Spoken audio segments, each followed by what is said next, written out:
السلام علیکم ورحمۃ اللہ وبرکاتہ۔ فی الوقت ملک کے اندر جو حالات بنے ہوئے ہیں بطور خاص سنبھل شہر کو لے کر کے، اس سلسلے میں ان 3 دنوں کے اندر کئی سارے سوالات آئے ہیں، جس میں کچھ تو مسجد کی اسلامی حیثیت بطور خاص اس کی بنیاد اور زمین کو لے کر کیا ہے، قرآن و حدیث اور فقہ کے حوالے سے ایک ساتھی نے پوچھا ہے۔ دوسری تاریخی حیثیت کی بات بھی آئی ہے، اور تیسری سب سے بڑی چیز جس کے بارے میں کئی طالب علموں نے سوال کیا ہے، پلیسز آف ورشپ ایکٹ 1991 والا، کہ اس کی کیا حقیقت ہے، اور پھر اس کے پیچھے یہ کہ جب یہ ایکٹ پاس ہو گیا، یہ عمل میں ہے باضابطہ، اس کو ختم نہیں کیا گیا، اس میں کوئی تبدیلی نہیں آئی ہے، نافذ ہے یہ، تو نئے مقدمات پھر کیسے لیے جا رہے ہیں، اور اس کے بعد اس طریقے سے سماجی ہم آہنگی کو باضابطہ بالائے طاق رکھا جا رہا ہے، شر و فساد پھیلایا جا رہا ہے، اس پہ روک کیسے لگ سکتی ہے۔ میں ایک ایک کر کے ان سب چیزوں کے بارے میں مختصراً آپ سے عرض کرنا چاہوں گا۔ سب سے پہلے تو آپ یہ یاد رکھیں کہ مسجد کی جو اسلامی حیثیت ہوتی ہے، یہ کوئی ایسی بات نہیں ہے جو ڈھکی چھپی ہو اور اس کو بتانا پڑے۔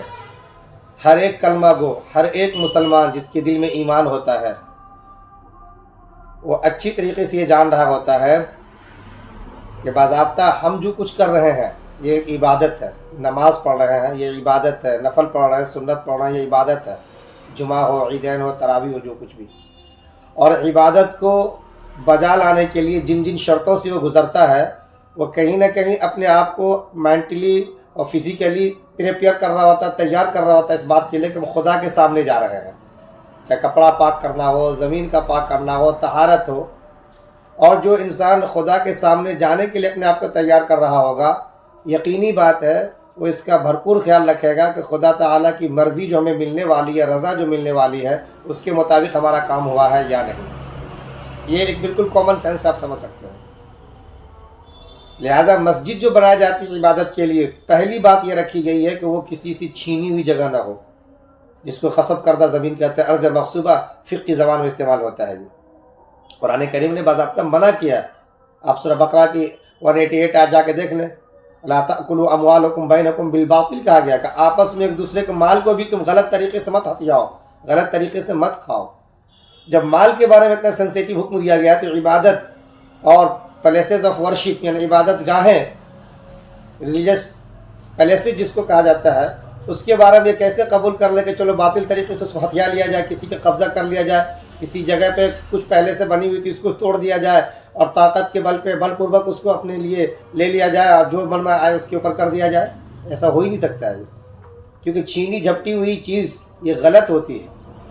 آپ جا کر کے سورہ توبہ کے اندر دیکھ لیں، 110 سے لے کر 118 تک جو آیات آپ کو ملیں گی مسجد ضرار کے حوالے سے، وہ کس بنیاد پہ بنی تھی، اس کی کیا نیت تھی، کیا ارادے تھے، وہ سب کچھ مل جائیں گے۔ غلط اس طریقے سے یا غلط انٹینشن کے ساتھ ساتھ کے لیے ارادے اور عزائم اور منصوبے جو ہوتے ہیں، مسجد کے ساتھ اگر جڑ جاتی تو اس مسجد کو باقی نہیں رکھا جاتا، اس کو گرا دیا جاتا، ڈیمولش کیا جاتا ہے اس کو۔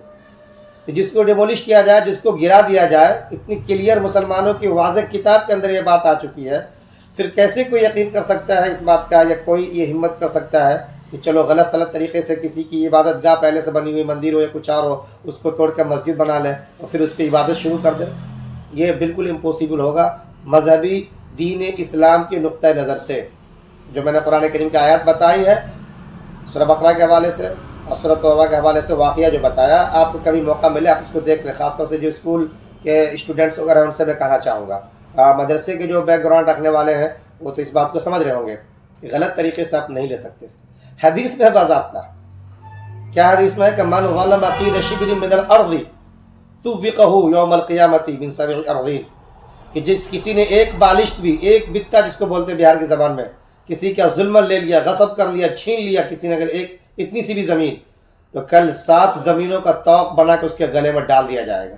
یہ بخاری شریف کی روایت میں بتا رہا ہوں آپ کو۔ مسلم شریف میں تو یہ ہے کہ من اخذ من الارض شیئا بغیر حق خسف به یوم القیامت الى ارض 70، اس طرح کے الفاظ آئے کہ اگر کسی نے ظلم نہ کسی کا زمین چھین لیا تھوڑا سا بھی، تو پھر اسے قیامت کے دن 7 زمینوں تک دھسایا جائے گا۔ اتنی سخت سزا رکھی گئی ہے۔ تو قرآن نے جہاں منع کر دیا ہو، احادیث کے اندر جہاں پہ اتنی ساری سختی آ چکی ہو، پھر کیسے کوئی یہ ممکن اپنے لیے سمجھ سکتا ہے یا اپنے لیے یہ کر سکتا ہے کہ چلو ہم زمین کسی کی لے لیں، کسی کی جگہ توڑ کر کے اپنی مسجد بنا دیں اور لوگ اس پہ آ کے قیامت تک عبادت کریں؟ ہو ہی نہیں سکتا یہ۔ چنانچہ فقہاء کرام نے لکھا ہے، بعض آپ جا کے دیکھ لیں کہ ایسی جگہ پہ نماز مکروہ ہوگی اگر کسی کی زمین کسی کے پوچھے بغیر لے لی، غصب کر لی آپ نے تو نماز نہیں ہوگی۔ بعض لوگوں نے لکھا کہ ہوگی نہیں، اور بعض نے لکھا کہ مکروہ ہوگی جب تک کہ آپ اس کو راضی نہ کر لیں، پیسے دے کر کے ہو یا جس طریقے سے بھی ہو۔ جب تک صاحب زمین راضی نہیں ہو جاتا اس پہ مسجد شرعی نہیں کہلا جا سکتی، وہ مسجد نہیں ہوگی۔ اور اس میں جو نماز پڑھیں گے آپ، ہو سکتا ہے کہ اللہ تعالیٰ نماز جو آپ کے اوپر فرض تھی وہ ادا ہو جائے، کل یہ نہ پوچھا جائے کہ تم نے ادا کی کہ نہیں۔ لیکن جس نے یہ غلط حرکت کر کے مسجد بنائی اور آپ کو اس جگہ نماز پڑھوا دی، اس سے اس کی ظلم کے بارے میں ہر حال میں پوچھا جائے گا، وہ اس سے بری نہیں ہو سکتا۔ فقہ نے بھی اس کی وضاحت باضابطہ کر دی، اسے آپ راضی کرو پیسے دے کر کے یا زمین خالی کر دو، جب تک یہ نہیں کرتے مسجد شرعی نہیں کہلائے گی۔ ایز اے اسلامک اسکالر میں آپ سے واضح کر دینا چاہتا ہوں کہ یہ پوائنٹ اچھی طرح سے آپ کے ذہن میں رہنا چاہیے۔ اگر کوئی ہمارے برادران وطن بھائی اس بات کو سن رہے ہیں تو وہ بھی آپ حدیث آج کے وقت میں آپ کے لیے کوئی مشکل نہیں ہے، آپ جا کر کے اس کو ویریفائی کر سکتے ہیں۔ قرآن کی آیت کا میں نے حوالہ دے دیا ہے، اس کو آپ دیکھ سکتے ہیں، یا کسی اسلامک اسکالر سے مل کر اس پہ آپ ڈیبیٹ کر سکتے ہیں، ٹاک کر سکتے ہیں۔ اور یہی وجہ کہ آج جب بھی کوئی بات ایسی آتی ہے تو آج مسلم کلینکس، مسلم علماء یا مسلم مذہبی قائدین جو ہوتے ہیں بیچارے کھل کے کہتے ہیں کہ ٹھیک ہے آپ کو جو کرنا کر لو، سروے کرنا کسی چیز کو دیکھنا دیکھ لو، ہم دکھانے کو تیار آپ کو، کیونکہ ان کو پتہ ہے کہ ہماری بیس یا بنیاد اتنی کمزور نہیں ہے کہ غلط جگہ پہ ہم مسجد قائم کر دیں۔ اگر کوئی کرتا ہے تو مسجد شرعی ہوگی ہی نہیں، یہ بات آپ اچھی طریقے سے سمجھ لیں۔ اب آتے تاریخی حیثیت سے سنبھل کے پس منظر میں۔ سنبھل کے حوالے سے جو کچھ ابھی ان دنوں ہوا ہے وہ سب کے سب آپ لوگوں کے سامنے میں خبروں کے ذریعے سے، نیوز چینل کے ذریعے سے، اب تو یوٹیوب کا زمانہ آ گیا ہے، سامنے میں ہے۔ میں یہ کہنا چاہتا ہوں یہاں پہ صرف یہ کہ اگر کوئی یہ بھرم پال رکھا ہے ذہن میں، یا کسی نے مس گائیڈ کر دیا ہے کہ بھائی یہ مسجد تو بابر نے بنائی تھی، یا جیسے بابری مسجد کا قضیہ کھڑا ہوا، کسی مندر کو توڑ کر بنا دیا جیسا کہ بتایا گیا لوگوں کی طرف سے، جبکہ سپریم کورٹ نے کلیئر کر دیا کہ نہیں، ایسا کوئی ثبوت نہیں ملتا کہ مندر توڑ کے مسجد بنائی گئی ہو۔ باضابطہ بابری فیصلے موجود ہے یہ چیزیں، پیراگراف 80 میں جا کے دیکھ سکتے ہیں آپ۔ تو خیر اس کے بارے میں پھر وہی بھرم پھیلانے کی کوشش کی جا رہی ہے، حالانکہ بابر نے اس مسجد کو بنایا ہی نہیں ہے، مسجد ٹوٹ پھوٹ سی گئی تھی، پہلے سے مسجد تھی، بابر نے جا کے صرف اور صرف اس کی مرمت کروائی ہے۔ مصباح التواریخ آپ اٹھا کے دیکھ لیں، یا اسی طریقے سے پروفیسر رام پرساد جو ہے بیچارے، مغل امپائر ان انڈیا جو کتاب لکھی انہوں نے، اس میں انہوں نے کلیئر کر دیا کہیں کوئی ثبوت ایسا نہیں ملتا کہ سنبھل شہر کے اندر کسی مندر کو توڑ کے بابر نے مسجد بنائی ہو۔ مسجد پہلے سے چلی آ رہی تھی، اس نے اس کے اندر سے مرمت کی تھی بس، یہ چیز آپ دیکھ سکتے ہیں تاریخ کے اندر جا کر کے۔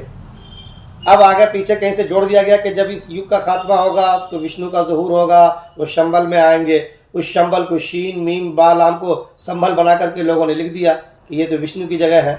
اب بتائیے اس ہٹ درمی کا کیا علاج ہوگا؟ کہتے ہیں کہ پہلے وہاں سے کوئی محل تھا، محل کے اس طرف یہ ہے، اس طرف مسجد ہے۔ ارے بھائی کہیں بھی کچھ ہو سکتا ہے، لیکن خالی جگہ کسی کو ملے گی اور اس جگہ کو اپنی ملکیت میں لے کر کے، مال دے کر کے کوئی اپنے قبضے میں لے لے اور مسجد بنائے تو آپ کو کیا پریشانی؟ اس کو سمجھنا پڑے گا۔ اور جس شمبل کی بات آ رہی ہے نا، وہ شمبل کس یگ کے حوالے سے ہے، اس کو سنبل سے نہ جوڑے، آپ اپنے ہی وید پرانوں میں جا کر کے دیکھیں کہ کس کی طرف وہ انڈیکیٹ کر رہا ہے، کس چیز کو بتا رہا ہے وہ۔ یہ آپ اپنے مہا رشی منی جو ہے ان سے جا کے پوچھنے کی کوشش کیجیے، آپ بیجا تاریخ کے اندر ادر مت کیجیے آپ۔ تو تاریخی حیثیت سے آپ دیکھیں گے تو 16ویں صدی میں جب 1526 کی بات آتی ہے، اپریل کے اندر بابر یہاں آتے ہیں اور لودھی سلطنت کو ڈیفیٹ دیتے ہیں، ان کو شکست دیتے ہیں، پھر دلی پہ قبضہ ہوتا ہے، پھر حکومت کرتے ہیں، اس کے بعد کہیں آنا جانا شروع ہوتا ہے، ایک وقت کے بعد جا کر کے سنبھل پہنچتے ہیں۔ جبکہ اس کے اوپر جو تاریخ درج ہے 933 ہجری، اس کو اگر آپ تنوار طریقے سے عیسوی میں لے جائیں گے تو پتہ چلے گا جس ٹائم بابر آ رہا تھا اس ٹائم کی مسجد بنی ہوئی ہے وہ۔ اس کے بعد جب کچھ وقت گزرا ہے تو اس کے اوپر نقش و نگار کہہ لیجیے یا مرمت کہہ لیجیے، وہ جا کر کے سنبھل میں بابر کے ہاتھوں ہوا ہے، بابر کے ہاتھوں مسجد بنی ہے۔ اس کی تاریخی طور سے کوئی ثبوت ہی نہیں ملتا، بلکہ تاریخ میں اس کی نفی ہوتی ہے۔ اس چیز کو بھی سمجھنے کی ضرورت ہے۔ اور وشنو کے ظہور کے حوالے سے جو شمبل کی بات آتی ہے، وہ سنبل شہر کا تذکرہ ہی نہیں ہے، وہ کوئی اور شمبل بتایا گیا، وہ کسی اور یگ کی بات آ رہی ہے، اس کو دیکھ لیں آپ۔ اب آتے ہیں پلیسز آف ورشپ ایکٹ 1991 کے حوالے سے ہم بات کرنا چاہیں گے۔ یہاں پہ آپ یاد رکھیں کہ 1988 کے اندر جب الگ الگ ہندو تنظیمیں بابری مسجد کو لے کر کے پورے ملک کے اندر آندولن چھڑ رہے تھے اور یہ لوگ طرح طرح کی باتیں کر رہے تھے، ایسا لگ رہا تھا کہ مذہبی آہنگی جو ہے یا امن و امان جو ہے وہ برقرار نہیں رہ پائے گا، اور یہ بار بار ایسا ہوتا رہا تو ملک بہت پیچھے چلا جائے گا. کیونکہ کوئی بھی مہذب معاشرہ ہو تو وہاں پر آئین اور قانون کو باقی رکھا جاتا ہے، اس کی بالا تری، اس کی برتری کو ہر حال میں مقدم رکھتے ہیں تاکہ امن و سکون برقرار رہے، لوگ اپنی اپنی جگہ پہ کام کرتے رہیں، بچے اسکول جائیں، جاب والے جاب پہ جائیں، مالک لوگ اپنے کاروبار کو دیکھیں، جو بیچارے کا جو کام ہے اگر کوئی رشتہ دار میں جا رہا ہے تو وہاں جائے. اس طریقے سے مل جل کر کے ہم آہنگی باقی رکھ کر کے کوئی آگے جاتا ہے. اب اگر وہاں پہ انتشار ہوگا، فساد ہوگا تو ظاہر سی بات دکانیں بند ہوں گی، اسکول بند ہوں گے، کارخانے بند ہوں گے، لوگ کا آنا جانا رک جائے گا، اور اس طریقے سے مار کاٹ جب مچ جائے گی تو ملک کافی پیچھے چلا جائے گا. آگے والے جو پڑوسی ملک ہوں گے ترقی کر جائیں گے، چاہے کوئی بھی ہو. تو بہرحال امن و امان کو باقی رکھنے کے لیے اس وقت کے جتنے بھی بڑے بڑے لوگ تھے جو ملک کو چلاتے ہیں، سنسد کے اندر بیٹھتے ہیں، پارلیمنٹ کے اندر بیٹھتے ہیں، ان لوگوں نے کہا کہ بھائی اس پہ غور و خوض ہونی چاہیے کہ مذہبی آہنگی کو کیسے برقرار رکھا جائے، اور ہم آہنگی کو باقی رکھنے کے ساتھ ساتھ امن و امان کو کیسے باقی رکھا جائے، اس کو کیسے مینٹین کیا جائے. اس کے لیے باضابطہ اس وقت میں قانون بنایا گیا تاکہ انتشار نہ ہو، بلوا نہ ہو، فساد نہ ہو، خاص طور سے مذہبی مقامات کو لے کر کے.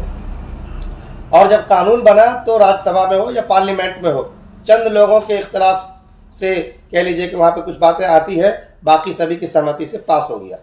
اب جس کی بھی حکومت رہی ہو، کانگریس والے بی جے پی کو بولے، بی جے پی کانگریس والے کو بولے، اس سے بحث نہیں ہے. باقی جو بھی تھے سب ہندوستانی تھے. ہندوستان کی محبت میں ملک کی ترقی کے لیے ان لوگوں نے اس چیز کو لے کر کے اپنے آپ کو پیش کیا اور اس چیز کو سامنے لایا، انٹروڈیوس کروایا اس ایکٹ کو، اور اس کا نام رکھا اسپیشل پروویژنل، خصوصی اختیارات کے طور سے لوگوں کو بہرحال قائل کیا گیا. یہاں پر خصوصی ہدایات دی گئی، تجاویز دی گئی اس کے اندر. اب وہ جب ایکٹ بنا تو اس کی چند شقیں ہیں، میں اس کی وضاحت کر دیتا ہوں. قانونی طور سے جو باتیں آئی تھی، جیسا کہ میں نے لائروں سے سمجھایا اس کو، کہ بھائی اس میں یہ بھی آئی کہ 1947 15 اگست اس دن کو جس مذہبی مقامات کی جو نوعیت اور جو اس کی حیثیت ہوگی اس کو باقی رکھا جائے گا. مندر ہے تو آئندہ اس کو مندر ہی قرار دیا جائے. کوئی یہ دعویٰ نہ کر دے کہ پہلے یہاں پہ مسجد تھی، مندر بنا دی گئی، اور اگر مسجد ہے تو اس کو مسجد ہی آئندہ مانا جائے گا. کوئی یہ دعویٰ نہ کرے کہ بھائی یہ مندر تھا، مسجد بن گئی ہے، مندر کو یہاں پہ واپس لایا جائے، اور اس طرح سے پھر انتشار و بلوا ہو.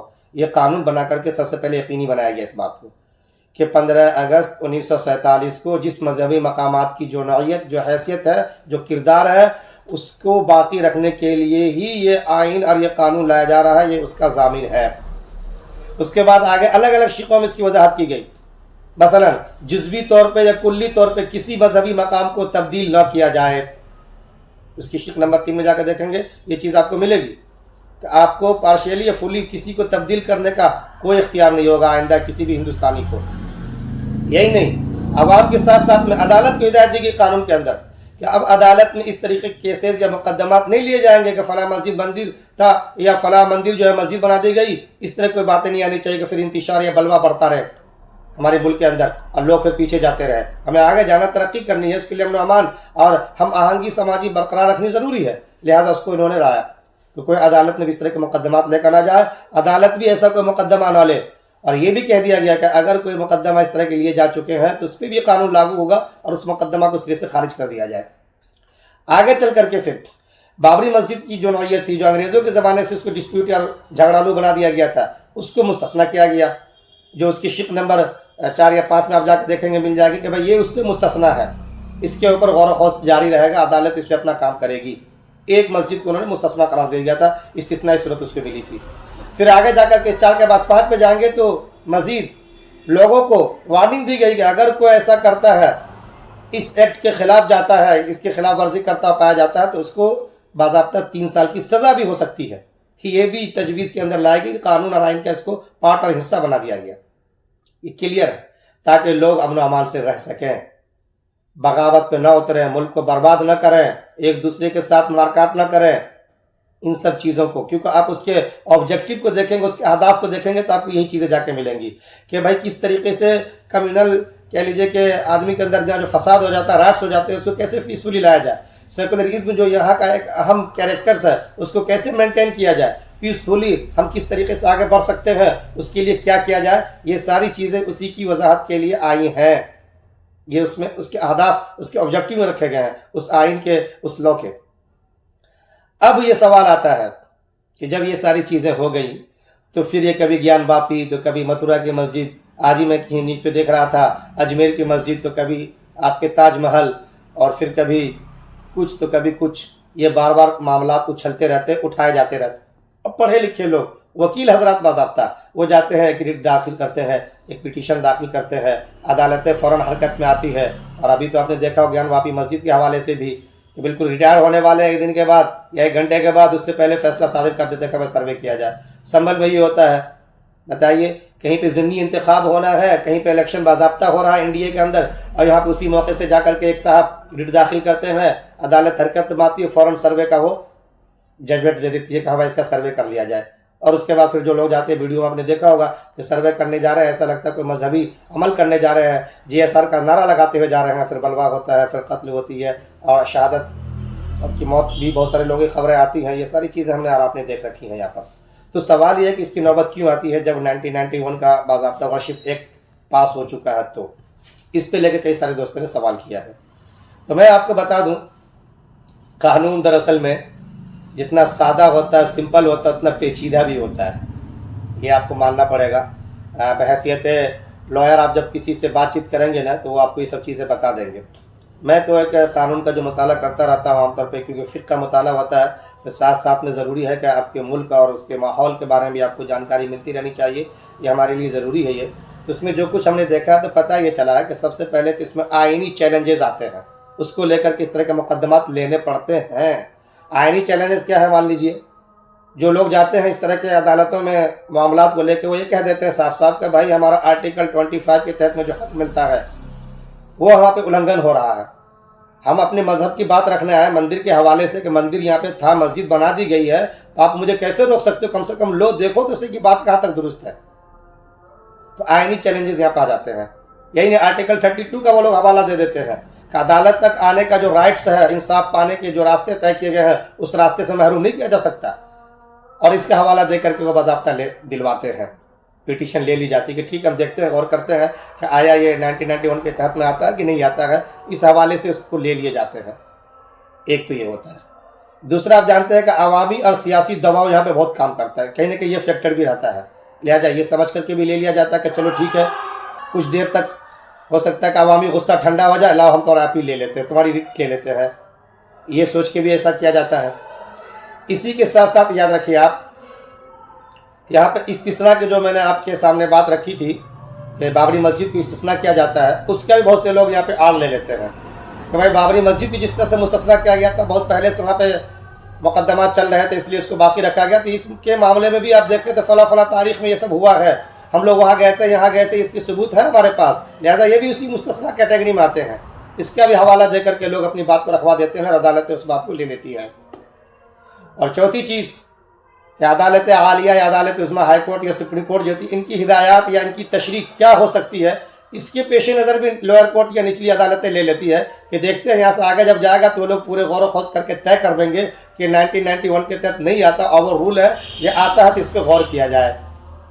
اور اس کے بعد پھر ایک میڈیا میں نیریٹو سیٹ کیا جاتا ہے، بیانیہ چلایا جاتا ہے کہ تاریخ میں جو ناانصافیاں ہوئی ہیں، ہسٹوریکل جتنی بھی کہہ لیجیے کہ رانگس ایفیکٹس ہیں، جو غلط پربھاؤ پڑے ہیں تاریخ کے اندر، ہم اس کی ناانصافی کو ختم کرنے کے لیے ایسا کر رہے ہیں، نہ کہ تاریخی غلطیوں کو باضابطہ ایکسیپٹ کر لیں اور لے کر کے اس کو ہم چلتے رہ جائیں. یہ نہیں ہونے دیں گے. اس طرح سے پھر ماحول بگڑتا ہے، لوگوں کے دلوں میں الگ الگ طرح کی باتیں جاتی ہیں، جبکہ ان کے آبجیکٹو اہداف یہی تھے کہ کب تک ہم لڑتے رہیں گے اس بات کو لے کر کے کہ فلاں یہ کیا، فلاں یہ کیا.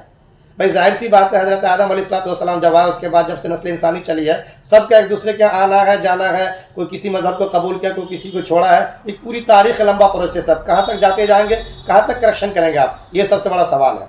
یہاں پہ ان کو تو خیر آکرمن کہہ دیا جاتا ہے کہ مسلمان یا مغل آئے، انہوں نے یہاں پہ حملہ کیا، یہاں پہ حکومت کی، پہلے ایسے لوگ تھے. سوال یہ ہے کہ مغلوں سے یا مسلمانوں کے آنے سے پہلے یہاں پہ جو لوگ تھے وہ کہاں سے آئے تھے؟ آرین ہو یا آریا ہو، جو کوئی بھی ہو، کہاں سے آئے تھے، اس کے بارے میں بھی تو آپ تحقیق کیجئے نا، اس کے بارے میں تو تاریخ دیکھیے نا. آج یہ الزام لگایا جاتا ہے کہ یہ لوگ مندر توڑ کے مسجد بنا لیے، تو بدھ والے بھی تو بجاتے یہ بات رکھتے رہتے ہیں، بیچارے وقتاً فوقتاً بات آتی رہتی ہے کہ ہمارے جتنے بھی کہہ لیجئے کہ مذہبی مقامات تھے، جو ہمارے مندر تھے یا دھرم شالہ تھے یا جو کچھ بھی ہمارے وہارا تھے، ان سب کو توڑ کر کے ان لوگوں نے زبردستی اس کو مندر بنا لیا. سوالات تو پھر یہ بھی کھڑے ہوں گے. اور یہ طاقت کا پاور ہے، بہرحال پیسہ پاور جو کچھ بھی کرا ہے. لیکن قرآن کریم پہ ہم سب کو اعتبار رکھنا چاہیے. تلک الایام نداولها بین الناس، یہ حالات کا چکر ہم چلاتے رہتے ہیں. آج جو نیچے کل وہ اوپر ہے، آج جو اوپر کل وہ نیچے ہو جائیں گے. یہ ساری چیزیں زمانہ دیکھتا رہتا ہے اور تاریخ میں ساری چیزیں محفوظ ہوتی چلی جاتی ہیں. تو یہ بہرحال ساری نکات تھے جو میں نے آپ لوگوں کے سامنے اسلامی حیثیت، تاریخی حیثیت، اس کے ساتھ ساتھ جو مرشد ایکٹ آیا 1991 کا، اس کی وضاحت، اور ساتھ میں یہ عدالتیں آج کیسے لے لیتی ہے اس کے بارے میں جو کچھ بھی اقدامات ہیں ان سب کو میں نے بتانے کی کوشش کی ہے. ہمیں امید ہے کہ جو مدرسے بیک گراؤنڈ والے ہو اور جو ہمارے طلبہ اسکول والے ہیں، کالج والے ہو، وہ سب ان سب کو سن کر کے کسی نہ کسی حد تک اس سے واقف ہو چکے ہوں گے. واقف ہونا بھی چاہیے ہمیں. جس ملک میں رہتے اس کے قانون کا اور جس مذہب کو ہم اپنا رکھیں اس کی شرعی نکات کا ہمیں علم ہونا چاہیے. تو آپ ان کو سمجھ لیں، آگے سمجھانے کی کوشش کریں. کسی بھی چیز کو پیسفلی ڈیبیٹ میں لائیں، زیادہ ایگریسو نہ ہو، زیادہ کسی چیز کو لے کر کے آپ ایسے نہ بنیں کہ دوسرا آپ کے اوپر کسی قسم کا کوئی الزام لگا دے. وہ سمجھے، اس طرح سے آپ اس کو بات کریں کہ وہ سمجھ سکے. ان کو عام بھی کر دیجیے. جزاک اللہ خیر.